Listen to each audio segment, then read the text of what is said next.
Breve resumo dos primórdios da difusão da doutrina de Meixo Sama no Brasil e do Templo Luz do Oriente, publicado no livro Eu, Meixo Sama, editora Lux Orens.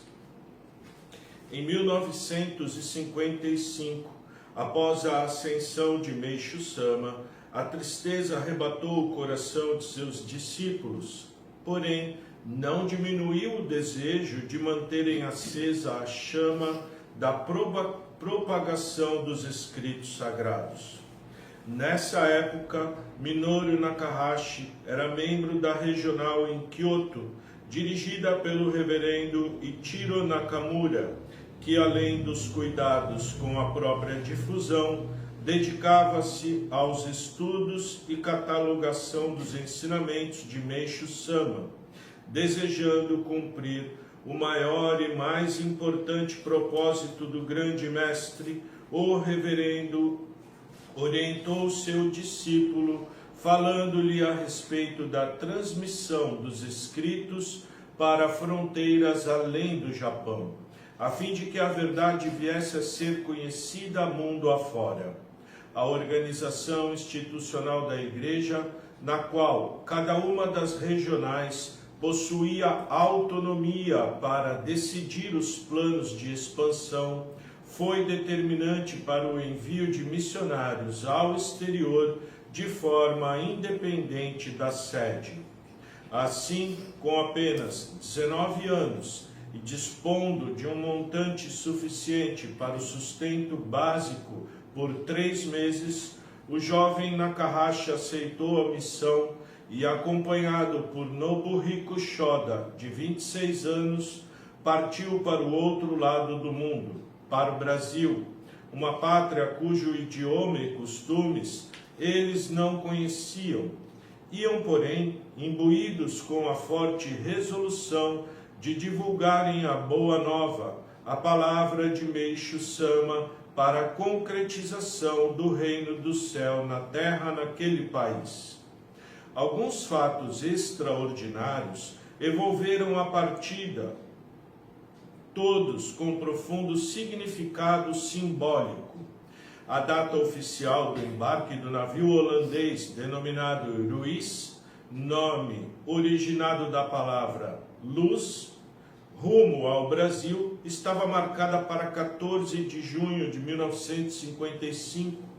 Houve, porém, um imprevisto, obrigando o adiamento para o dia seguinte, 15 de junho, data comemorativa da alvorada do reino do céu na terra, na doutrina messiânica. Devido ao atraso, Nakahashi e Shoda pernoitaram em um hotel nas proximidades do porto em Kobe, cujo significado Porto de Deus. Mais interessante ainda é a denominação do hotel no qual se hospedaram, Luz do Oriente, expressão que corresponde, na verdade, ao poder de Canon. Após desembarcarem em 4 de agosto de 1955 no Porto de Santos, o reverendo Shoda se instalou em Guarulhos, estado de São Paulo, enquanto o reverendo Nakahashi se dirigiu a Belo Horizonte, capital de Minas Gerais, devido a um contato com o presidente do jornal Showa Shimbun, que lhe indicou a residência da família Baba. Foi justamente o seu anfitrião, o Sr. Otsuo Baba, a primeira pessoa a ser outorgada em solo brasileiro, na data de 15 de setembro de 1955. Durante 3 meses, o reverendo Nakahashi ministrou jurei em inúmeras pessoas, as quais obtiveram grande melhoria em sua saúde. Um caso em específico ganhou grande destaque. Um rapaz vinha sofrendo há anos com uma doença crônica e, com apenas 1 semana recebendo jorei, livrou-se das dores intensas que o afligiam. O rapaz ficou de tal maneira impressionado com o resultado que decidiu confrontar o médico com quem se tratava. Diante dessa situação, o profissional denunciou o religioso por prática de curandeirismo, técnica ilegal à época. O delegado, que recebeu a denúncia, após ouvir o depoimento de Nakahashi, decidiu não abrir processo, desde que ele suspendesse o ato de curar. Sem alternativa, o reverendo Nakahashi precisou mudar-se de localidade. Em dezembro de 1955, dirigiu-se para Curitiba, no Paraná, onde residia uma das filhas do Sr. Baba, e, mesmo ainda não sabendo falar português, iniciou difusão no bairro Batel, com o firme propósito de divulgar o máximo possível da luz da salvação na cidade. Um fato curioso permitiu-lhe em pouco tempo obter a documentação de autorização para a prática da atividade religiosa.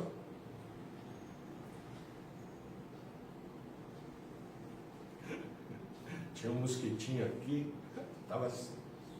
Aí entrou, morreu, tadinho. Na cidade, um fato curioso permitiu-lhe em pouco tempo obter a documentação de autorização para a prática da atividade religiosa. Houve outra denúncia de curandeirismo, mas desta vez, ao contrário do acontecido em Belo Horizonte, um respeitado médico na região que havia recebido de Orei e comprovara a eficácia da luz divina na cura das doenças, intercedeu e explicou detalhadamente a situação ao delegado, o qual, além de não averbar denúncia, solicitou ao reverendo que ministrasse Jorei e sua esposa enferma, que após receber a canalização da luz divina, obteve a cura. Algum tempo depois, em 1957, foi registrada pelos reverendos Minoru Nakahashi e Nobuhiko Shoda a primeira unidade religiosa de divulgação da doutrina messiânica em solo brasileiro, na cidade de Curitiba. Desde então, a atividade de difusão pôde transcorrer e se desenvolver com maior facilidade. Nesse mesmo ano, a partir do mês de junho, outros missionários enviados por suas igrejas chegaram ao país e vários núcleos foram iniciados em diversas localidades do Paraná e de São Paulo, contando apenas com os recursos provenientes da própria dedicação. Em 1964, a Igreja Messiânica Mundial foi oficialmente registrada como pessoa jurídica, com sede em São Paulo e unidades em Minas, Paraná e Rio de Janeiro. O sistema organizacional manteve a característica da autonomia, a qual permitia que o ministro de cada unidade decidisse com liberdade a maneira de conduzir a divulgação da doutrina, como era feito na época de Meixo Sama. Cada lugar, quem orientava como era para fazer a difusão da doutrina era o ministro daquele lugar. Não era uma coisa assim, não, todos os lugares vão ser todos do mesmo jeito. Não, cada lugar era de um jeito. 17 anos após a vinda dos primeiros missionários para o Brasil, a cúpula administrativa do Japão passou a interferir na condução da divulgação da doutrina, tanto no aspecto material quanto no espiritual. Não aceitando essa orientação, alguns adeptos, entre eles o reverendo Nakahashi, desligaram-se da administração central japonesa em 1972 e adotaram um segmento independente. Atualmente, existem mais de 30 igrejas dissidentes no Japão. No Brasil são poucas, dentre elas o Templo Luz do Oriente, fundado pelo reverendo Minoru Nakahashi em 15 de junho de 1973, com sede em São Paulo. Foi assim que, após uma trajetória de intensa dedicação à divulgação dos ensinamentos de Meishu Sama, por meio de palestras, tradução dos escritos sagrados e da prática do Jorei, o reverendo Nakahashi deu continuidade à sua principal missão, a de traduzir os ensinamentos e divulgar o máximo possível as verdades sagradas de maneira como havia aprendido no Japão. Então, outra vez, iniciou uma jornada empenhando em transmitir os conceitos sobre a cura das doenças, a agricultura da grande natureza, a relevância da arte no desenvolvimento da espiritualidade e a dedicação como forma de purificar as impurezas acumuladas no corpo espiritual do ser humano.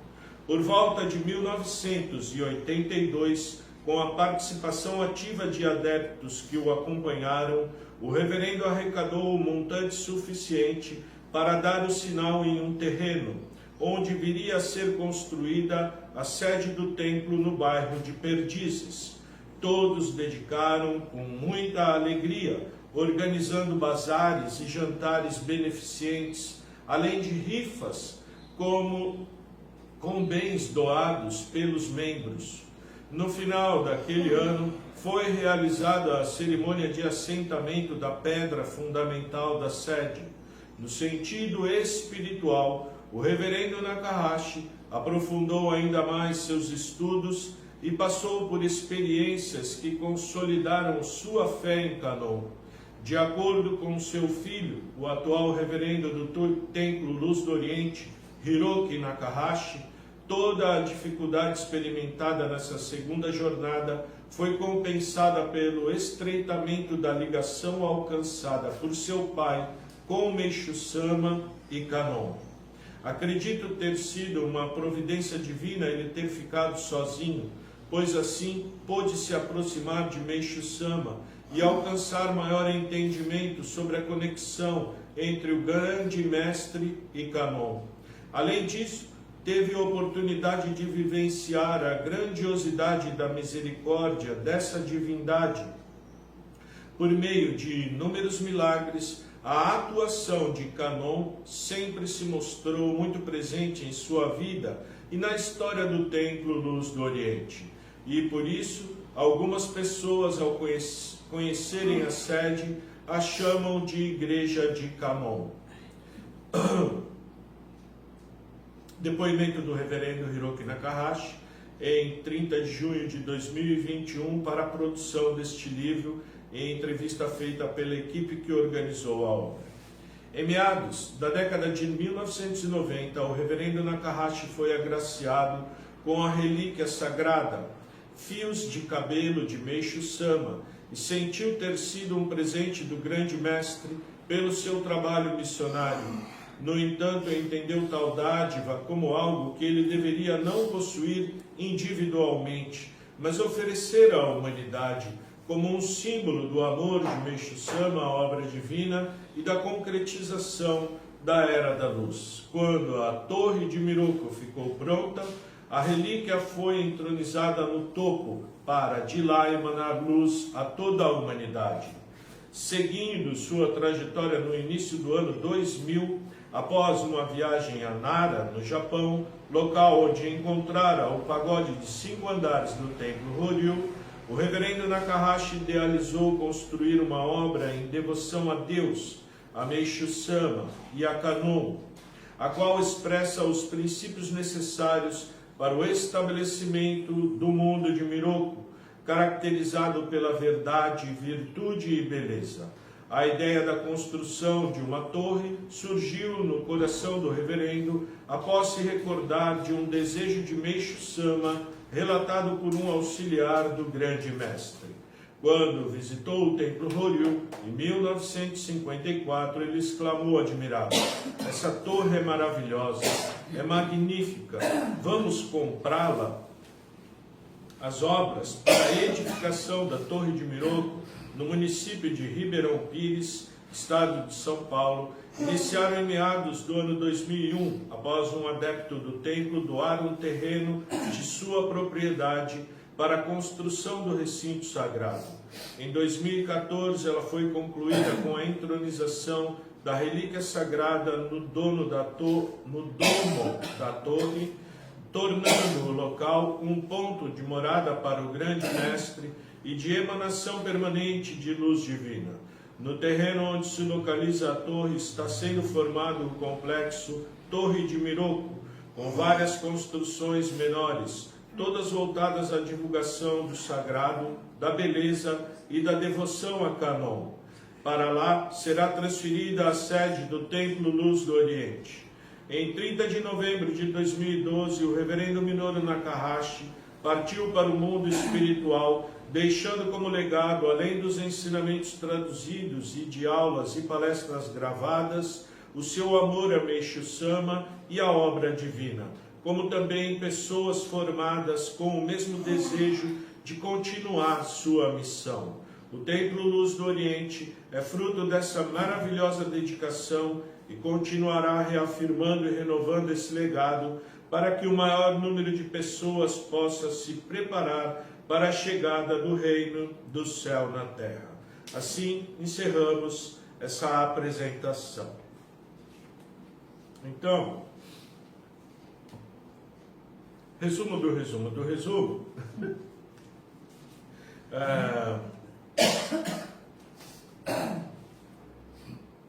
Assim que Meishu Sama ascendeu ao mundo espiritual, 10 de fevereiro de 1955, o reverendo Ichiro Nakamura, que era responsável em Kyoto,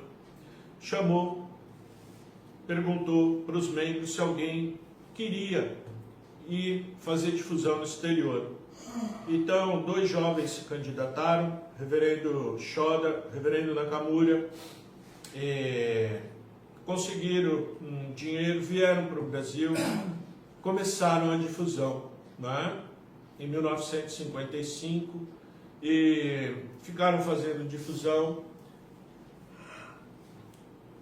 outorgaram os primeiros membros aqui no solo brasileiro, Ninguém ainda havia sido recebido o Hikari no Brasil,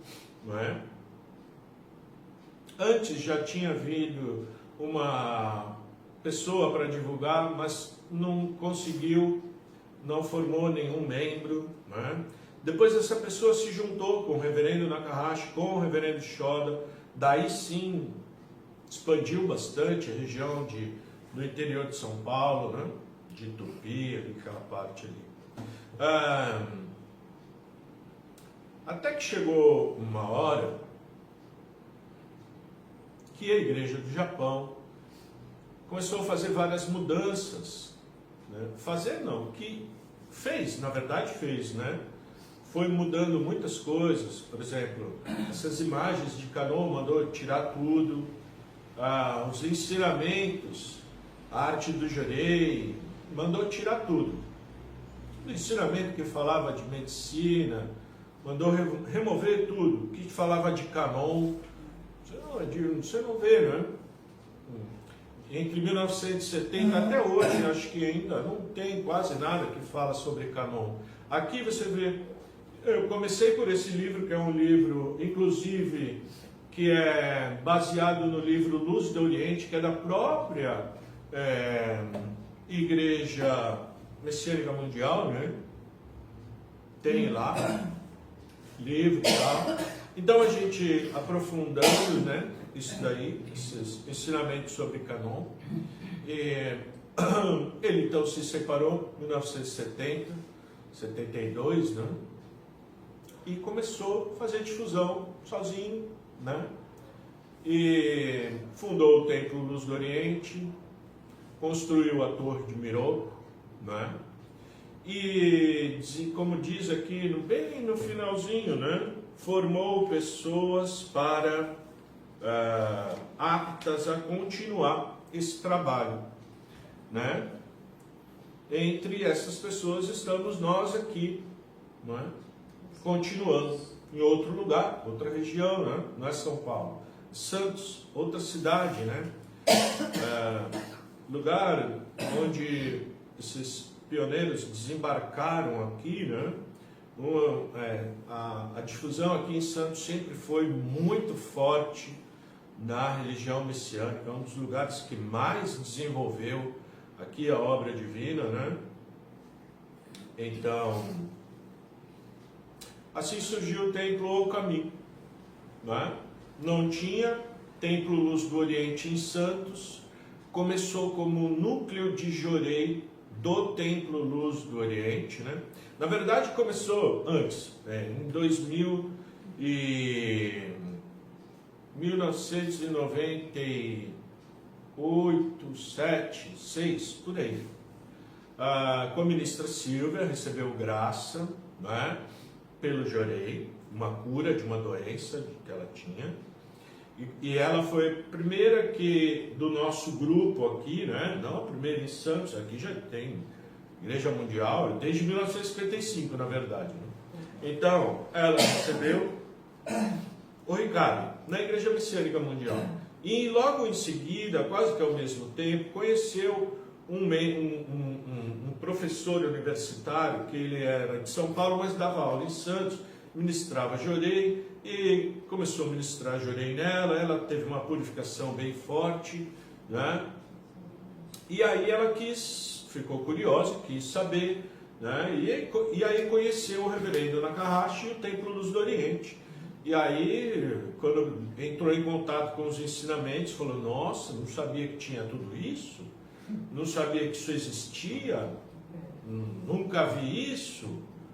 E aí começou a querer saber, frequentar, ir nas aulas, ir nos cultos, e se tornou membro do Templo Luz do Oriente, juntamente com o ministro Vanderlei, com o ministro Márcio, com outros membros que já tinham à época. E depois começou a fazer, então, difusão aqui em Santos, alugaram uma casa, né? Antes fazia na casa dela, né? Depois alugou uma casa e fez por, acho que uns 2 anos, 3 anos, mas teve uma purificação muito grande, né? Fechou a difusão em 2001 e ficou fechado, não abriu mais. Aí voltou a fazer Jorei na casa dela, tal, mas também não estava mais querendo fazer. E em 2008 eu estava dedicando no templo, né? 2008. E aí ela conversou comigo e perguntou se eu queria fazer na minha casa. Ela não queria mais fazer na casa dela. Na casa dela não estava dando certo. Eu falei, então, eu achei o máximo, né? Falei, maravilha. Já tinha altar em casa, né? Então começou a fazer na minha casa. Dentro, né? Num quarto que eu tinha no fundo, né? Era meu quarto onde eu dormia. Eu mudei para o quarto da frente, que é um quarto de posição espiritual inferior, para poder ceder o melhor lugar para o altar e para atender as pessoas, né? Então todo mundo ia na minha casa receber Jorei, né? Tomava cafezinho lá, tudo. Depois todo mundo ia embora, eu limpava tudo, fazia. Era assim. Aí eu comecei a achar ruim essa história, né? Aqui em casa está tirando muito minha liberdade. E eu trabalhava com informática, tinha um laboratório de informática, né? Uma sala bem maior do que o quarto, né? E eu vi que ali daria para fazer. Já mais independente da minha casa, né? Já ali tinha banheiro, tudo. Falei, então fazia. E ali foi criado então a Capela de Miroco. Foi criada ali. E ali eu conversei depois com o reverendo. Ele sempre me perguntava como estava em Santos, tal, não sei o quê, né? Ele falou para mim que estava gostando, o reverendo Minoro, né? Depois ele partiu, mundo espiritual, 2012, eu continuei fazendo. Aí eu conversei com o reverendo Hiroki Nakahashi, também com o reverendo Mitsu Nakahashi, e continuei fazendo em casa. Então, desde 2008 até 2018, 10 anos, foi feito na minha casa. Por 10 anos, né? ficou pequeno. E também, quando você vai na casa de alguém, ali é de alguém. Você não fica muito à vontade, né? Não tem muita liberdade. Você quer ir na cozinha beber uma água, tem que pedir. Aqui não, né? Vai lá, tá tudo assim, né? Então, um dia, sentado no sofá, meditando um pouco, Daikoku apareceu, colocou barra de ouro no meu colo. Eu falei, não, que já tenho tudo, não preciso, né? Porque ele falou, não, vai precisar. E a gente já tinha recebido essa imagem, estava na casa do ministro Vanderlei, no altar dele, né? E o reverendo Mitsu trouxe do Japão, mas não tinha onde colocar. Não tinha onde colocar uma imagem dessa, tem que ser um lugar bom, né? Uma coisa assim, como aqui, né? Lugar maior, grande, né? Então a gente já tinha procurado várias casas, mas não sei, por algum motivo não alugava. Então, quando eu tive essa coisa com o Daikoku, eu falei, agora é a hora. E aí eu decidi, falei, não, eu vou alugar. Só que sempre eu ia ver algum imóvel, chamava o ministro Vanderlei, a ministra Silva, eu vi e tal, olha, e perguntava, vamos alugar? Aí um dos dois sempre falava, aqui não é bom, ou aqui não sei o quê. E realmente não era a hora mesmo, né? Mas em 2018, fim de 2017, na verdade, final de 2017, eu falei, eu vou mudar, eu não vou perguntar mais se tá bom ou não tá bom. Eu vou escolher as casas e vou falar, olha, dessas 3 eu vou alugar uma, ver qual vocês acham melhor. Aí assim eu fiz. Aí eles se viram meio assim, na parede, né? Aí a gente optou por essa. Acho que a gente fez uma escolha excelente, né? Essa casa é muito boa, é antiga, né? É tão gostoso aqui. E aí iniciou então, em 2018, a difusão do templo Ookami, aqui em Santos, né? Ligado ao templo Luz do Oriente, porém independente, como era na época de Exu-sama. Não é tudo que é feito no templo Luz do Oriente é feito aqui. Aqui eu, juntamente com o ministro Vanderlei, com a ministra Silvia e com os membros, tem um monte de membro que chega e fala, ministro, posso fazer um panfletinho? Pode. Ministro, posso comprar um chinelinho? Pode. Ministro, posso fazer paninho? Pode. Pode, não sei o quê? Pode. Às vezes não na hora e às vezes com alguma modificação, né? Mas a gente, assim, faz todo mundo junto, em conjunto, né? Isso que é difusão, é isso. Claro que algumas coisas tem que ter você tem que ter tido uma experiência nesse sentido, né? Por isso eu acho que tive que ficar tanto tempo dedicando lá no templo, morando, residindo na sede em Perdizes, depois fui morar em Ribeirão Pires, fui morar em Moema. Não é que eu ia frequentar, eu morava dentro, dormia lá, vivia ali, né? Como monge, para poder aprender, porque quando a gente vem uma vez por semana, é uma coisa. Quando você vem todo dia, é outra. Quando você vem só de manhã, é uma coisa. Quando você vem só à tarde, é outra coisa. Quando você vem o dia inteiro, é outra coisa. Isso não tem... É como você vai se preparar para um vestibular. Se você estudar 1 hora por semana, é uma coisa. Se é 1 hora por dia, é outra. Mas se for 10 horas por dia, você está aprovado praticamente. Não é?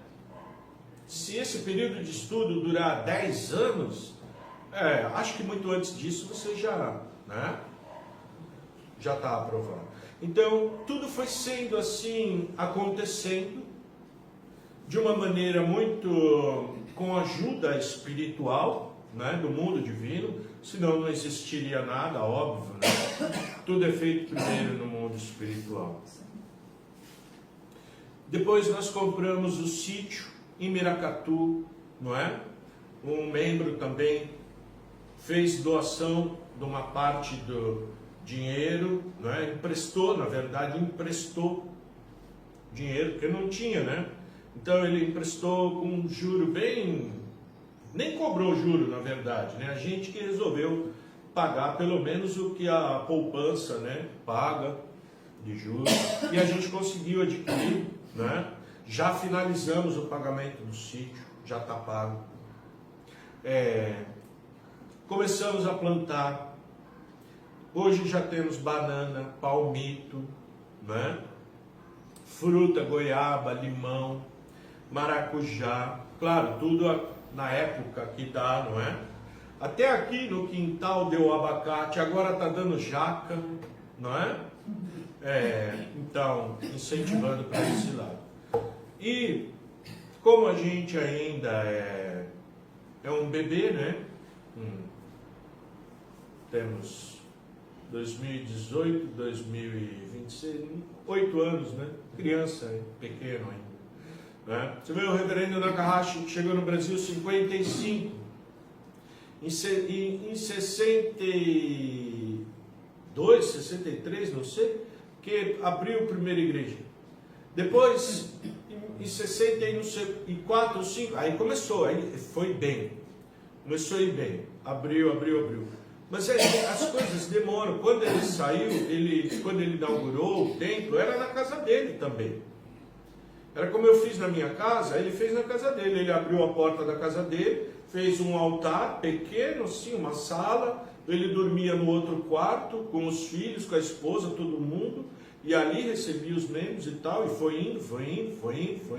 A Lu comprou, alguém doou um terreno, ele comprou um terreno, mas tudo isso com o passar dos anos. Torre de Mirô, que foi inaugurado em 2018, o complexo para a visitação, né? Para entrar a visita, ou seja, inaugurado de verdade, né? 2018, olha quanto tempo. 72, 82, 92, 2002, 2022, 36 anos. Demorou. Aqui 8 anos ainda, né? A gente já tem o sítio. Falta adquirir a sede própria, mas na hora certa tudo acontece. Tudo acontece. Né? Tudo acontece na hora certa. Então, pouco a pouco a gente vai caminhando. O Meixo Sama também, lá no Templo Luz do Oriente, fazia rifa. Teve uma pessoa que deu um carro. Deu um carro, falou, vou te dar meu carro. Vocês fazem uma rifa. Aí rifou o carro da pessoa. Era assim. Um doava o terreno, o outro doava a mão de obra, o outro doava o pedreiro, o outro doava o tijolo. Era assim. Não era assim, eu vou doar a cortininha do altar. Era um negócio bem profundo, né? Bem profundo. Então nós vamos fazendo do jeito que a gente aprendeu aqui no Templo do Caminho, né? O pessoal da África tem perguntado muito, né? Como que é, como que não é, como que a gente faz. A gente quer fazer igual vocês. Igual nunca é, aqui não é igual. Lá vai ser de um jeito, mas a base principal, orientação principal, que é o Jorei, a leitura dos ensinamentos. Já tem um monte de ensinamento do templo que foi traduzido, não perfeitamente, mas é o que tem hoje para poder, né, ensinar em francês, na própria língua local lá do Congo, é uma outra língua, não sei o nome, um dialeto, né, que é falado lá na África, né? Uma maravilha, né? Trabalho que outros membros de Meixo Sama estão fazendo, não é do Templo Luz do Oriente que está fazendo, nem do Templo O Caminho. Pessoa da própria África que gostou muito, né? E traduzir porque ele sabe falar francês, português e esse dialeto também, né? Então, usando agora a inteligência artificial, é tudo muito rápido, né? Tudo muito rápido. Tá bom, gente? Muito obrigado. Até amanhã com mais ensinamentos falando somente sobre Canon.